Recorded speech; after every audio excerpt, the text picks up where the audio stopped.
Obviously, it's great to have those guys. We're getting close to 100%. You know, a couple guys went out there and played through some pain and injury, and we appreciate that from them. But it was good to get those five together and get them playing together for sure. Here's your first road game of the season. What has been the focus for the team this week so far? Going into that one or this week? Going into this week. Oh, going this week. Well, obviously, you know, in open weeks, you spend the first part of it really kind of self-evaluating. What are the things we need to get better at as an offense, and then as an offensive line? And there may be something for each guy. So we're looking at the tape, we're going through the things, we're watching all the plays from the season, maybe even fall camp, and then spending time on the practice field really trying to work on those techniques. So now we'll start evolving into Georgia and full preparation on them starting tomorrow.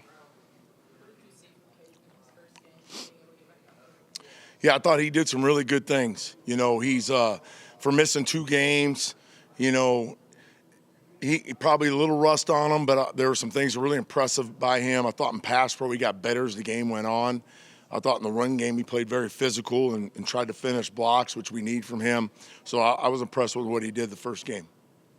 And on the other side, what do you think of how I think Pritchard did a nice job. You know, there's just like all the guys, there's things that we need to work on, things he needs to get better at. But I thought there were some things he did that were positive, and we need to build off of that. We saw 2 series in the third quarter with Gino and Wilkin. Sheridan said on Monday that those guys kind of earned it in practice. Is that kind of what you saw, or what did they show in practice with those guys in the first game? Yeah, it's been first of all, competition is always going to be there. Gino has been a guy that's played all 3 positions for us all through camp and through the season. So if you're looking at, you know, even I think in these games he's played all 3 spots, left guard, center, and right guard. So he's earned the right to get some playing time. Wilkin as well had a really good week of practice. That was his best week of practice. So I've said this a million times. I have no problem playing more than 5 guys if it's warranted. Hey, Coach, the offensive line kind of bounced back, you know, this week versus Wisconsin. Can you talk about the message, Dave, the message you've been trying to get across to them over this week with the bye week going on, and they, you know, had a lot of time, you know, just to review tape just for the first 3 games and stuff, but they just talk about the message going forward, you know, as y'all in the conference play. Yeah, it's always we always talk about being highly critical of yourself. You know, did I do that block with the proper technique and effort involved? It's not did my man make the play or not. It's how I did it. So we took a deep dive into every play from this season, watched tape. What are the things we really need to improve on this off week? And we spent a lot of time on that. Thought he did some positive things, you know, and there's some things to work on, just like all of us, right? That's the O-line world. You know, you're striving for perfection. I don't know if we'll ever get there, but I thought he took some positive strides. We saw Wilkin get some reps there, right tackle later in the game. Where does that kind of competition stand? Are you settled on a guy? What is that? We'll compete the whole season. You know, they need to compete every week, and that's for everybody. So the moment somebody feels like, hey, I've arrived and I don't need to work hard in practice, and that's when they're going to get passed up. So the more guys that show the ability to play and help us in practice will make us a better unit. When you look at UGA, what are you looking for in film review process and getting back to your guys?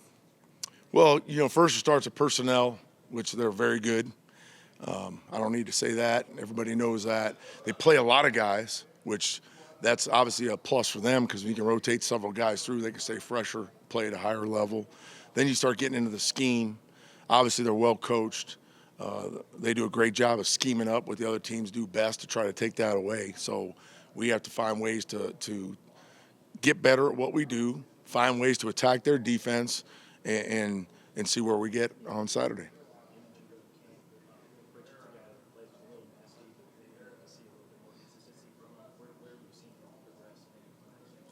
Yeah, you know, that's the thing. Playing with an edge comes with confidence. When you know what you're doing, you can turn it loose. That's what happens, right? When you're up there and you're thinking pre-snap, you're going to be hesitant, and it's not going to be a successful play. So I think it's a thing for him is ultimately for Pritch, when he has confidence, he plays at a high level. So he needs to make sure that obviously he's prepared, because preparation gives you confidence, and that he can play at a high level every snap. That's what we're looking for from him. What's the biggest difference as you expectation for your offensive line as you guys prepare for conference play, whether it's Georgia, whether it's beyond?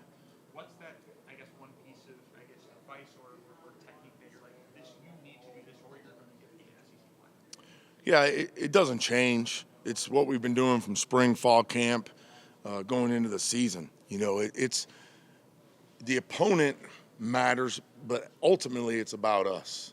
How hard do we work every day? How hard do we work to improve our technique, right? And all the different schemes we have. How much time do I put into it so I make sure that I know what I'm doing and I'm prepared to do it?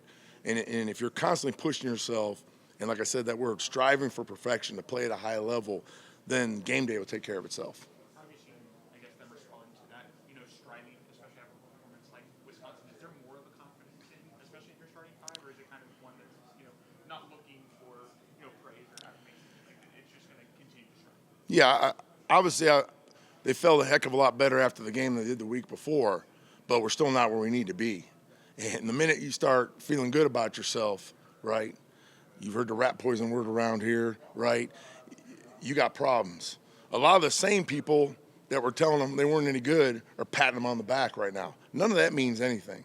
They know and we know what we got to do on a daily basis. So, great, we got better, but we're not where we need to be. It's not our standard. We got to continue to work. How important are these kind of marquee, like brand games from a recruiting perspective? Well, I feel like anytime a recruit gets to come here and be here on game day, it's special, and obviously the rankings and the hype and all that brings more to the table. And, sometimes it's the more people that are here, it's harder to spend enough time with everybody. You know what I'm saying? And, you can't hide. It's going to be a special atmosphere and special game. But like I said, anytime these kids get to come and see us play in our stadium with our fans, it's a special occasion. Coach Cap, can I take you back a little bit? When you heard that Nick Saban had retired, what were your thoughts? And then when you had the opportunity later to come here? Well, I was semi-shocked. Main reason was he was in the process of interviewing two of my friends. So one of them interviewed that day. And so, it was kind of just surprising, the timing of it. As a coach, you kind of look around and you respect certain coaches that have done things the right way and had high-level success. So sometimes a piece of when those guys leave the game, it's like you kind of, I don't know what the word would be, that you kind of miss that you're not going to have that person around anymore. But that was the extent of it, and then obviously when there was a change, and then when the offensive line coach left, there were some people on the staff that contacted me to let me know, and then the process went from there, obviously. So when we had the opportunity to talk, visit, and the job was given to me, obviously I was honored and blessed to be there. As people have heard before, it's been kind of a tumultuous year with several things happening with us and moving around with my family. But I got their blessing immediately, so it was full steam ahead from there. Kalen mentioned that he wants to get Wilkin and Gino, on the field in the future as well. Just as a position coach, how do you figure out when to do that in terms of the flow of the game and all that? Yeah, again, it starts during the week. To me, every week is different. Like, their job not only is to get better, but instill confidence in us as a staff that we can put them in at any time and there's not going to be any drop-off, right? So if they do that week, then it really doesn't matter. It may be, hey, a set rotation going in the game. It may be just a feel for me, whatever that may be. Sometimes it's just how's the flow of the game going.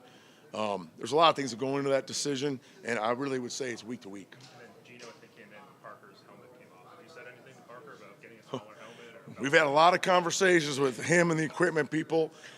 He's gotten quite a few hands to the face, and they haven't been called, and they're coming off, but we got to figure it out, right? It's happened too many times. So I don't know what we got to do. I got some ideas. I don't know if they're legal, but we're going to make sure that we keep that helmet on somehow, some way. Do you have like a running counter on the wall or something? How many times is that? No, I don't, and it's just too much, right? For sure.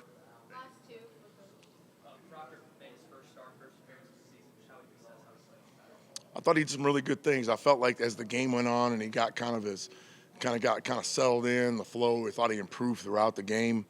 And, for him, it's just pushing him to try to get a little better every day, and I thought he made some real good strides in fall camp, and then that injury set him back a little bit, but I'm impressed with the way he's kind of jumped back in, and I know he's not 100%, he's fighting through it, so obviously you got to respect that, and my expectation is going to continue to get better. Do you think the Wisconsin game gave Elijah some confidence? I would think so, it's like just like practice, right? When you have great reps, you feel good about yourself, and when you don't, we got to figure out why and fix it. So there's things in that game that he needs to fix, but he also showed his ability to be a very good player. So he needs to build from that. Appreciate it.